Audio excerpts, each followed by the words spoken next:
Mortgage delinquencies in the news. Also, commercial property is becoming an issue. And we're going to talk a little bit about staging your house and Willow Glen House of the Week and Luxury House of the Week, as well as a 12 county Bay Area real estate report. Let's get this moving really quick.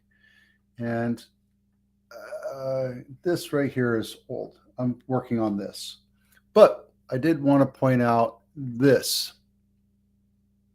If you've been watching the news, if you've been watching Facebook or TikTok or whatever, we have a bunch of crash bros out there, right? They're saying, oh, the market is crashing. And in some areas, maybe they are, but not in Silicon Valley. This is across the United States. And this is reporting the first quarter 2024 mortgage delinquency rates. It's low. It's nothing over. It's nothing.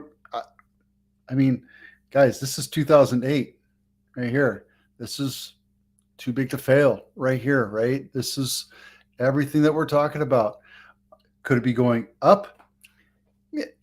It's going up a little bit, but it's not worth anything to talk about. So I'm going to stop talking about it. And I'm telling you straight up, you hear these crash bros, don't look at the delinquency rates for mortgages, for home mortgages as an indicator, because right now, that's not an issue. It is not an issue for us to have to worry about that right now, right? I'm working on this. I'll have something that's a little tighter and a little more descriptive tomorrow. I'm going to work on that today. Commercial property, however, is like a stack of dominoes ready to fall. The house of cards is it. I don't know. I mean, here's what happens. And I've explained it to a few people today or the last couple of weeks. Commercial real estate is not like home real estate or residential real estate, because you buy a loan, you buy a house, you buy a commercial property based on the cash flow that it presents. And you go to the bank and say, this is the cash flow. And they say, okay, because of this, we say it's worth this, right? One of my real estate agents called me up for one of my rentals the other day. He's like, well, based on cash flow, it'll go for this. I'm like, you're out of your freaking mind. It's not worth that. It's worth a whole lot more. And I bought it for a whole lot more. Why are you bothering me now? It's like, well, I just need to know because I'm like, call me when I can make twice as much as what I bought it for. I hung up the phone. You go to this, that's how they look at it. They look at it as a commercial asset. A commercial asset is based on cash flow, what the value can pull from the bank, pull from the owner, and what the owner can pull from that building or from that commercial piece, whether it's a strip mall, an office building, apartments, what have you, right? And it's all based on cash flow. And when times are good, cash flow is up. And then you turn around and sell it to some sucker, because you know what they say, that there's a Barnum Bailey, something like that, said that there's a sucker born every minute. It's true. And the problem is, the way you get into this is you call up your buddies and say, hey, I need $1 million. I need to get a real estate investment trust, right? And I need to get 20% down, or sometimes 30% down for this property, which was purchased in 2019 for let's just call it $24 million. I need a couple $1 million. So you go to all your friends, you pull as much cash as you can. Then you go to their friends, you pull as much cash as they can, and you buy this property. And what they tell you, there's no RESPA. RESPA, real estate is it's a guideline that allows consumers to be protected for when you buy 1 to 4 units residential, when there's no such thing as commercial. So you have to be really careful when you buy stuff like this in commercial, because people will cook the books. It's true, because it's happening right here. According to CoStar, the assets are 90% plus leased. But is it? And is it cash flowing? Is it cash flowing the way it says it is? Because if you're saying it's cash flowing for, say, $6 a square foot, and in reality it's $3 a square foot, well, you're a freaking liar and you're bamboozling the buyer and you're going to get sued. But at the same time, the buyer is losing that property because it's not cash flowing. That's exactly what this is. And if you want to watch this video, the link is in my blog. Okay, enough of that. Efficient property staging. Property. This isn't my article. I did not write this, but look, common sense, right? Keeping it clean, keeping it organized. Notice no more than 3 things on any surface, like 1, 2, 3, 1, 2, right? 1, 2, 3. It's almost as if they listen to me. Taking depersonalization seriously. I don't think that that's a true thing. I think 1 or 2 family pictures tell a story that you created memories here, and the next family is going to come in and make picture or memories. So I don't believe in that at all. Resisting the elements can damage your house, complicates stuff. If you have different residents, blah, blah, blah. Displaying live plants. It's actually true because it actually makes your house smell better. It picks up the nasty smells and it converts it into better air. Have live plants in your house, but don't let it go out of the way, out of crazy. Had a creeping Charlie when we were kids and we went all over the house. Playing favorites. Here's the thing. If you're going to sell a house, don't sell it empty. If you're going to stage a house, don't stage 40% of the house. You got to keep a bedroom. You got to keep an office. You got to keep a bathroom. If you have an empty room, they're not going to know what it's for, and you can't take a picture of it. Look, staging is important because when you're attracting somebody, a buyer, you want to give depth and personality and a reason for that picture. And in a room, you have to give it a reason as to why it exists. It could be a dining room, a living room, an office, a bedroom, but you have to give the viewer a reason why you're looking at a room. And if it's a blank room, then it looks like, I don't know what the hell this is. So they're going to move on to the next one. They're going to lose interest. So the idea in marketing it is you give them reasons to continue to look. And yeah, put some doilies on it, make some pictures on it. There's a lot to look at this picture, but if you look at a blank room, there's not much to look at. Yes, here we go.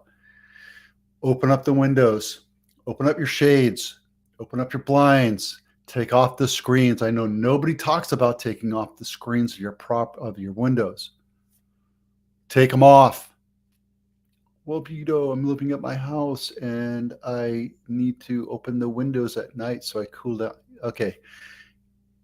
Put it back on.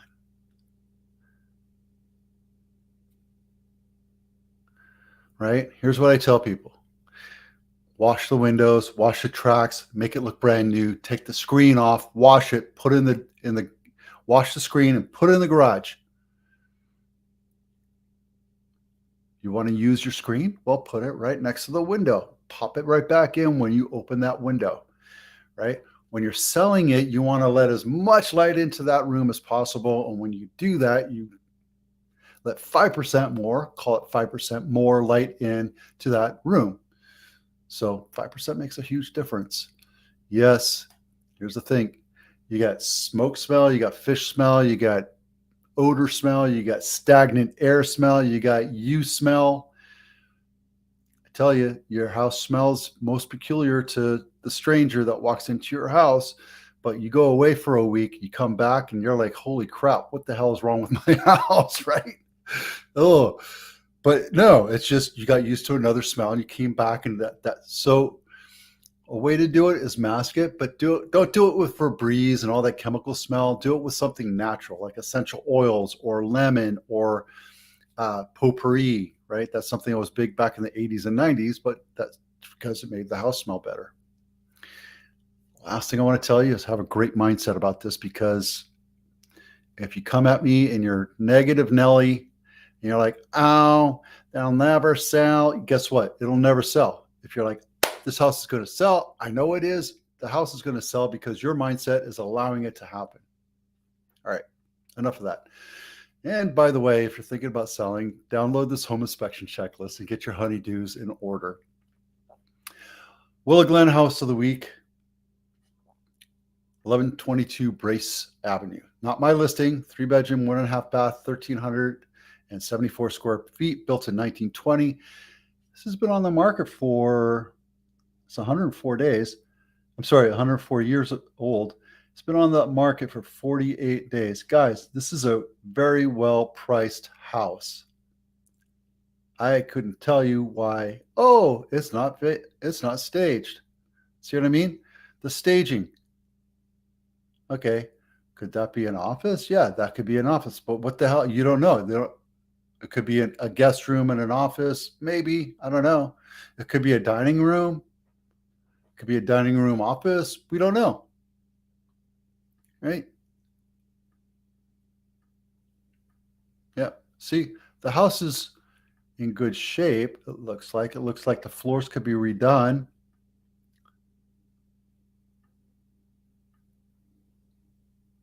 Yeah. I talked about this last week, I'm glad to see that things are slowing down a little bit. Well, it comes with the washer and dryer down in the cellar where you can. Okay. Guys, this one's ripe for the picking. If you're looking at buying a house, let's go take a look. I'm telling you. Winding Way, the luxury home of the week, $30 million, 6-bedroom, 8 and 2.5 baths, 7,900 square feet, built in 1997. In the woods. So anything on this side of the freeway, this is 280, by the way, anything on this side of the freeway, you're going to have high fire rating, just so you know. It means some people, some insurance companies will not want to insure you because see where it's all green? You know what's happening right now, right? Forest fires all over the place. This one's going to take a lot longer to sell because of where it is, but it's a beautiful home. Very mature trees and shrubbery everywhere, but it's just beautiful. Everything about it is screaming beautiful. This house reminds me of my aunt's house. They wanted to put grapevines there. There you go. Okay, take a look at it. The link is in my blog. Nothing super crazy outside of what I think is, well, there are 44 homes. Well, no. How many homes? How many closings do we have this week? We had 81 in Solano County. We had 81 closings, and of that, average 50%. I'm telling you, something's wrong with their numbers right now. Something's wrong with their algorithm because that's an outlier. It doesn't make sense. And I know that Solano and Contra Costa had the same problem last year. So don't look at that as anything indicative of that. It could just be the software that they're using, the service, the MLS service that they're using, which I couldn't tell you. Rapatoni, maybe. So Alameda and Santa Clara are tops outside of San Francisco. Weirdest thing, San Francisco's been at 110 for like the last 2-3 months, 100%. So something's going crazy here, right? Something's going really crazy in San Francisco. Either people are just short selling the hell out of it and they're getting what they want. I don't know. San Mateo has the highest average sales price. Santa Clara has the highest sales volume and the most listings this week and number in contract and number. Yeah. So there you go. Okay. So there you go. A lot of things going on. A lot of people are claiming that the sky's falling. I don't see it here in the Bay Area. I would say be calm, be focused, and be purposeful if you're selling your house. I'm Vito. I'm Vito with Abitano. We'll see you out there.